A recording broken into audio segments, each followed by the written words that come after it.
마태복음 18장 10절에서 14절 말씀 자신 줄 알고 제가 읽겠습니다. 성가 이 작은 자 중에 하나도 말씀이 없지만 것 너희에게 말하노니 그들의 천사들이 하늘에서 하늘에 계신 내 아버지의 얼굴을 항상 배우느니라. 너희 생각에는 어떠하냐?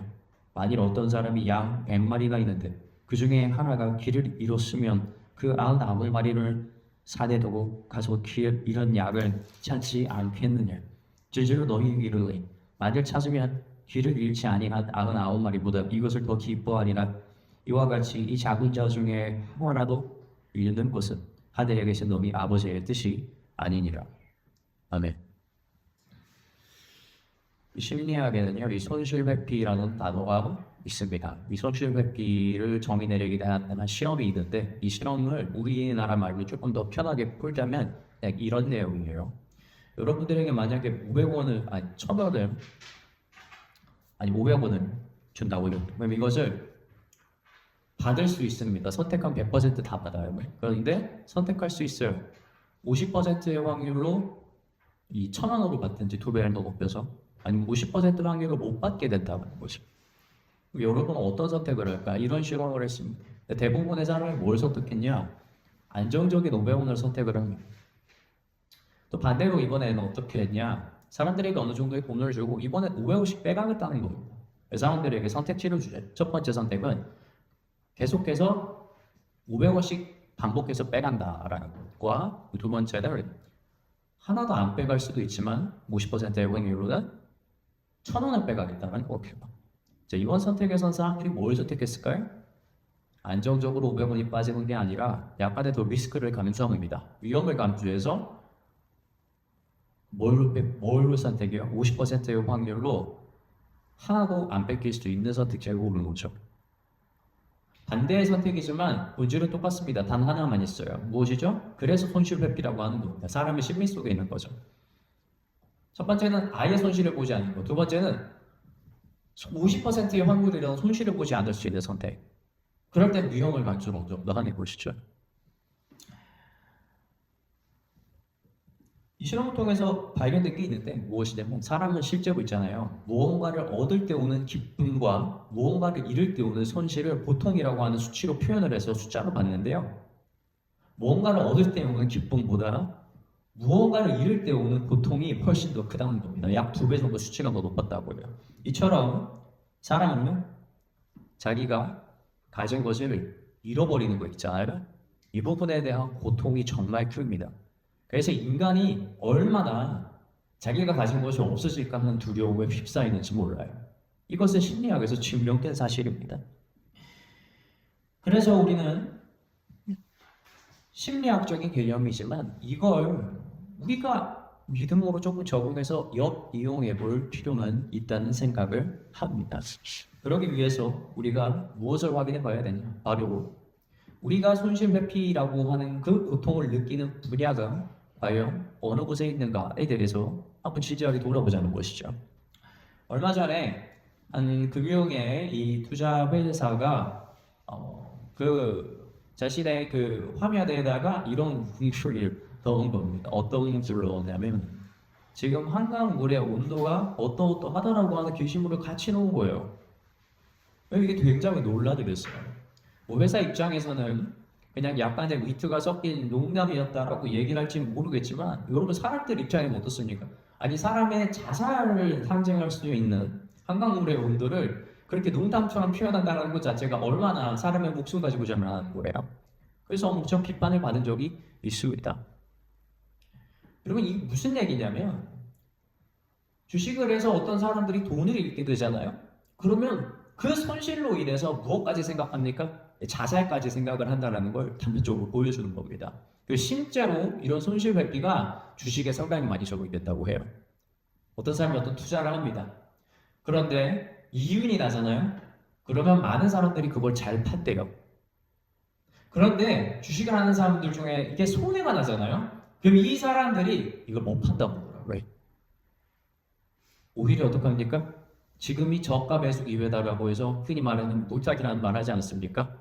그죠? 이걸 매몰 위험물이라고 하는데 이런 실수를 또 저지르는 겁니다. 계속해서 뭐합니까? 본질은 딱 한 가지예요. 뭐를 인정하지 않겠다는 거예요? 내 인생에서 내가 가진 것을 뭔가 손해보거나 잃는다라고 하는 걸 인정하지 않겠다는 것이거든요. 이처럼 이 세상 사람들은요, 무엇을 회피합니까? 손실로 오는 고통을 회피합니다. 잃는 것을 진짜 끔찍하게 싫어하는 거예요. 그러므로 우리 그리스도인들은요, 이 고통이라고 하는 대상을 한번 잘 확인해보고 적용해볼 필요가 있습니다. 부자 청년이 예수님 앞에 와서 구원받을 수 있는 방법을 들었음에도 불구하고 구원받지 못합니다. 왜 그랬어요? 그가 지금까지 그렇게 노력해서 잘 지켜온 돈을 갑자기 다 내라고 하잖아요. 그걸 팔아서 가난한 자들에게 도와줄 수 없는 겁니다. 왜냐면 그 손실이 너무 큰 거거든요, 자기가 볼 땐. 다른 여자는 그렇지 않습니까? 마리아가 향유 옥황을 깨뜨려서 예수님을 장사 지내는 그런 믿음의 행위를 보였을 때 무엇을 본 겁니까?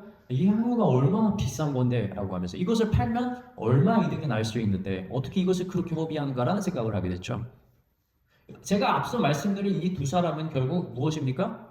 이 세상을 향한 손실 회피에 대한 경향을 포기하지 못해서 당장 예수님을 눈앞에 두고도 그 본질을 바라보지 못하게 된 사례들일 거예요. 우리가 그리스도인으로서 반드시 기억해야 되는 것이 있습니다. 그것은 무엇이냐? 여러분, 구원의 길에는요, 반드시 무엇이 존재하냐면 세상적으로 우리가 겪어내야 할 손실이 존재해요. 놀랍죠? 이 세상적 손실을 밟고 구원으로 가는 겁니다. 우리는 근데 기도를 반대로 하고 있어요. 하나님을 믿어서 세상적 손실이 없어지도록 기도를 합니다. 내가 더 성공을 하고 내가 더 돈을 많이 벌기 위해서 하나님을 믿는 거예요. 내 기도 제목도 내가 더 잘 되기 위해서만 기도를 하는 겁니다. 오히려 뭐예요? 내 삶에 있는 리스크를 하나님이 없애주기 위해서 오는 거죠. 여러분 근데 그렇게 안 합니다. 지금 이 부자 청년은요, 가서 구했더니 세상에 하나님 뭐라고 그러니까 네가 그토록 아껴왔던 그 모든 재산을 다 버려라. 세상에서의 모든 손실을 네가 감당해라라고 얘기를 하고 있는 겁니다. 얼마나 충격적이에요. 예수님을 만나서 많은 사람들이 이런 기대를 했어요. 우리가 가지고 있는 리스크들을 하나님이 예수님이 없애줄 거라고. 우리를 로마의 압제로부터 구원해 줄 거라고. 우리를 계속해서 먹여 살려줄 거라고. 그래서 기적을 보고 쫓아다니지 않았습니까? 그런데 예수님이 뭐합니까? 세상에 나를 따라오려거든 자신을 부인하고 너의 십자가를 져야 한다. 아니 리스크가 더 큰 거예요.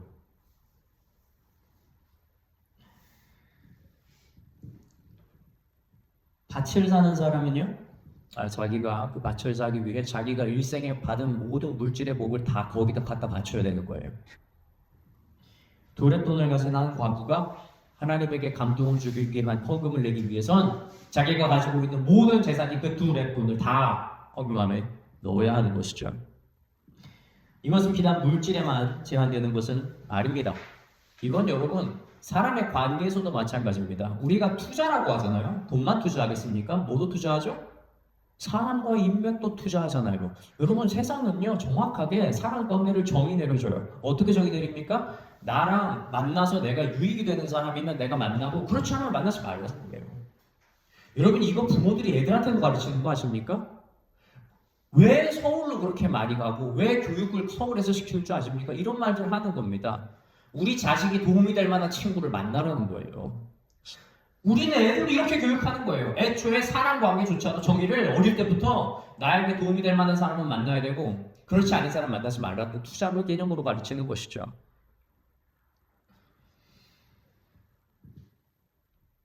상사에게는 그렇게 무릎이 닳도록 아부하고 노력을 하는 사람이 부하에게는 어떻게 합니까? 악대하는 겁니다. 부하는 나중에 치고 올라올 수도 있고 부하가 하나 실수를 저지르면 괜히 자기가 잘못하게 될 수 있으니까.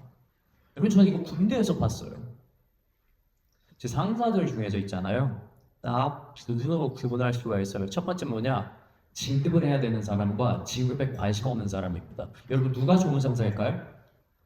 여러분 이 첫 번째 이 전자의 경우 걸리면 정말 피곤합니다. 이 사람이 진짜 싹싹 잘하거든요. 윗사람한테. 근데 군대 다 와가지고 막 수병제 들어오고 그러잖아요. 그렇게 뭐라고 안 해요. 왜냐면 우리가 한 실수 하나가 자기 성과에 걸림돌 되니까 그런 거 하나하나를 다 가지고 공부하고 하는 겁니다. 근데 여러분 지금의 관심 없는 상사는요 전혀 보는 눈이 달라요. 제가 지금까지 기억하는 제가 모셨던 상사들 중에 한 대대장님이 있는데 제가 처음 부임했을 때 저랑 한 1년 정도 함께 있었던 대대장님인데 이분 정말 대단하거든요. 제가 아직도 기억이 나요. 제가 소초장으로 처음 부임하니까 너무 정신없잖아요. 그리고 자세히 안 가르쳐줘요. 여러분 군대 가면 이게 참 웃긴 건데 그냥 해보래요. 해보래.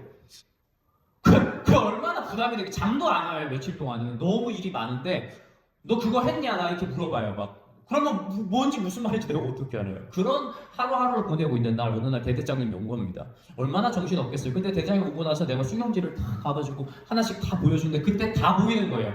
오 내가 진짜 관리 개판으로 할 거예요. 제대로 관리는 안 되고 막 쓰레기도 막 바닥에 있는 거예요. 제가 민망한 거예요.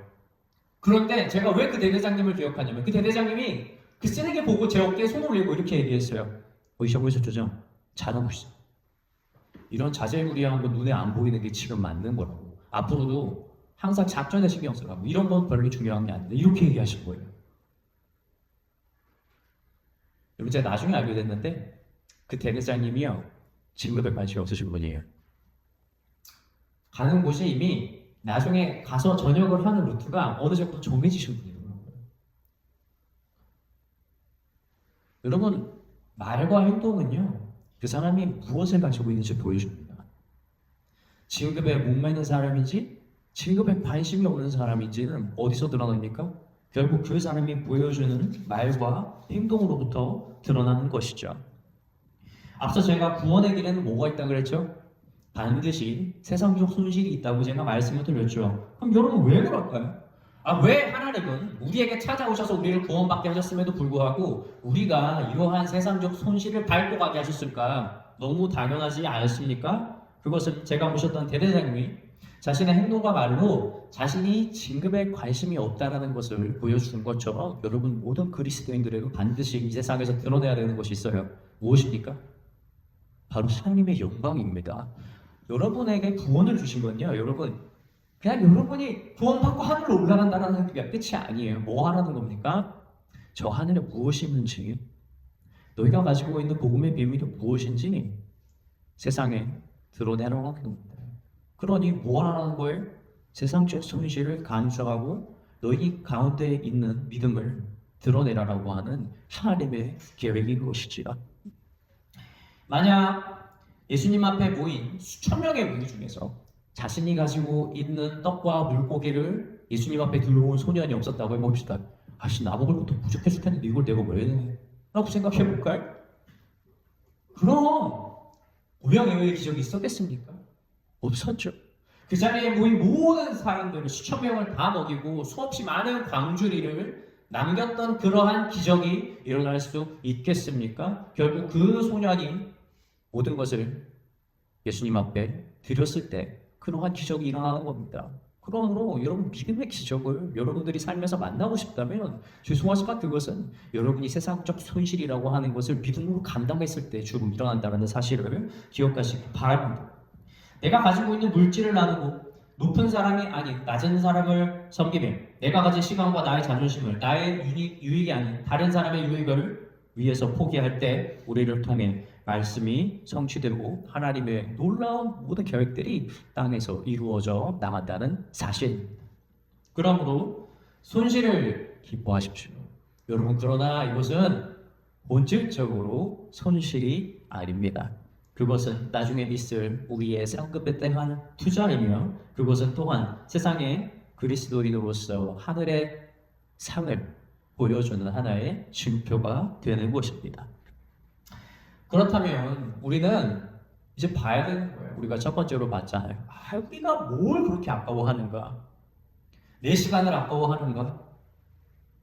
내 물질을 아까워하는가? 사람과의 관계 시간에서 불필요한 것에 대해서 아까워하는가? 여러분, 우리의 손실이 이곳에 있으면 안 되는 거예요. 우리의 마음속 깊숙한 손실은 그러므로 다른 곳으로 옮겨져야 합니다. 여러분 손실 회피라고 하는 걸 이용하자는 겁니다. 그렇다면 우리는 무엇을 그렇게 아까워해야 할까라는 것이죠. 오늘 본문 말씀 한번 읽어보겠습니다. 12절에서 14절 말씀. 서기와 오늘 본문 말씀이니까요. 네, 제가 알겠습니다. 너희 생각에는 어떠하냐? 만일 어떤 사람이 양 100마리가 있는데 그 중에 하나가 길을 잃었으면 그 99마리를 산에 두고 가서 길 잃은 양을 찾지 않겠느냐? 진실로 너희에게 이르노니 만일 찾으면 길을 잃지 아니한 99마리보다 이것을 더 기뻐하리라. 이와 같이 이 작은 자 중에 하나라도 잃는 것은 하늘에 계신 너희 아버지의 뜻이 아니니라. 비슷하네요. 손실회피 성향이요, 그렇죠? 우리 하나님도 쓰세요. 세상 사람들이 자기가 가지고 있는 물질에 대한, 자기가 가지고 있는 시간에 대해서 그토록 아까워하는 마음이 있는 것처럼 여러분 하나님도 어느 걸 너무 아까워합니다. 그게 뭡니까? 자신이 잃어버린 나한 마리, 그거 말이고. 그걸 얼마나 아끼냐면 그 한 마리를 나중에 떠나서 찾아왔는데 자기가 원래 남아있던 그 99마리가 떠나지 않은 그 기쁨보다 이 한 마리를 찾은 기쁨이 훨씬 더 크다고 이야기를 하는 겁니다. 여러분, 우리의 손실 회피는요, 바로 이러한 영적 부분에서 적용이 되어야 합니다.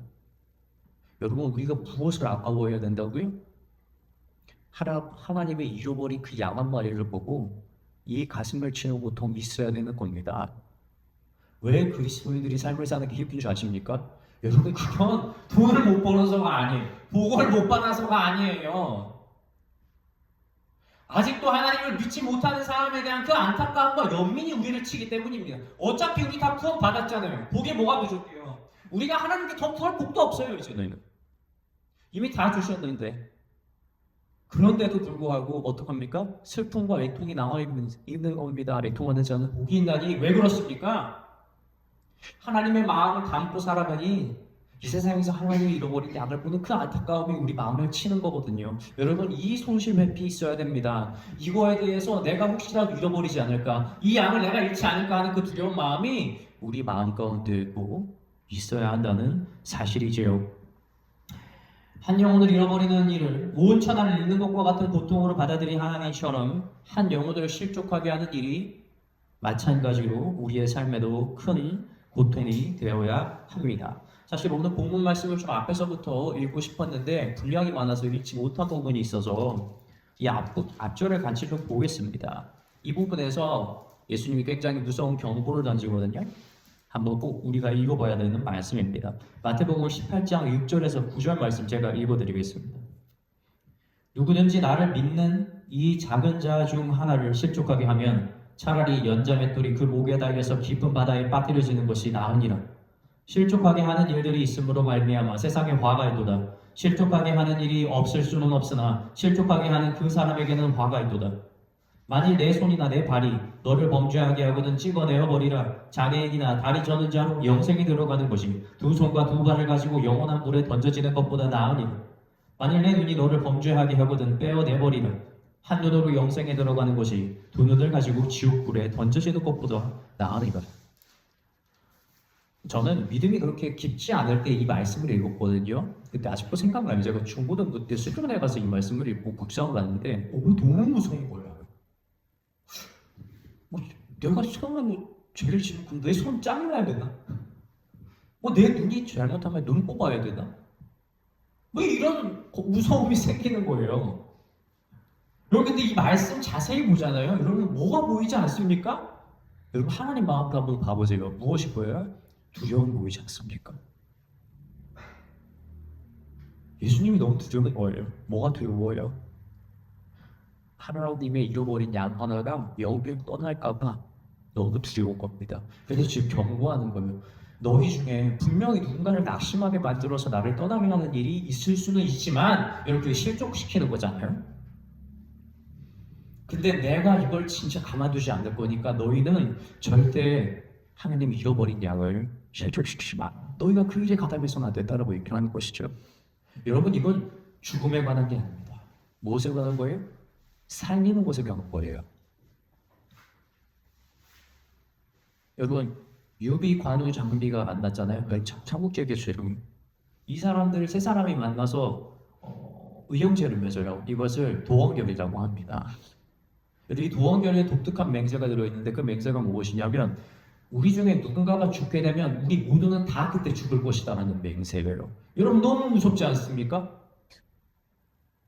여러분 누군가 모르는 사람이 이런 약속할 수 있어요? 네가 죽으면 내가 죽겠다라는 얘기 할 수 있겠어요? 근데 여러분 이것의 본질은 죽음에 있는 게 아니에요. 무엇입니까? 누군가가 죽게 된다면 걱정하지 마라. 우리 나머지 두 사람이 너가 죽지 않게 목숨을 걸고 지켜줄 것이다 하는 거예요. 여러분 너무 멋있는 맹세 아닙니까? 여러분 지금 예수님은 죽음에 대한 얘기하고 있는 게 아니에요. 뭐예요? 내가 나중에 잃어버린 양 한 마리가 남아도 내가 어떻게 해서든지 그 양을 버리지 않겠다라고 하는 예수님이 다스리는 것이죠. 우리가 항상 이렇게 생각을 해요. 양 99마리라고 생각을 해요. 그래서 나를 두고 떠나가지고 저 한 마리를 찾을까라는 생각할지 모르겠어요. 여러분 그런데 그런 입장으로 가지지 마세요. 여러분이 양 한 마리가 될 수 있어요. 떨어지는 양. 근데 왜 우리가 기뻐할 수 있습니까? 그 잃어버린 양 한 마리조차도 괜찮고 끝까지 찾아가서 얻겠다라고 하는 그 예수님의 의지를 우리가 내는 겁니다.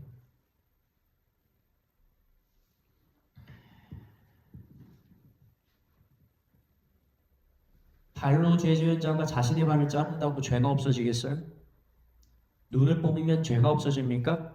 손 자르면 죄가 없어집니까? 아니요, 전혀 없어지지 않아요. 이걸로 구원 못 받습니다.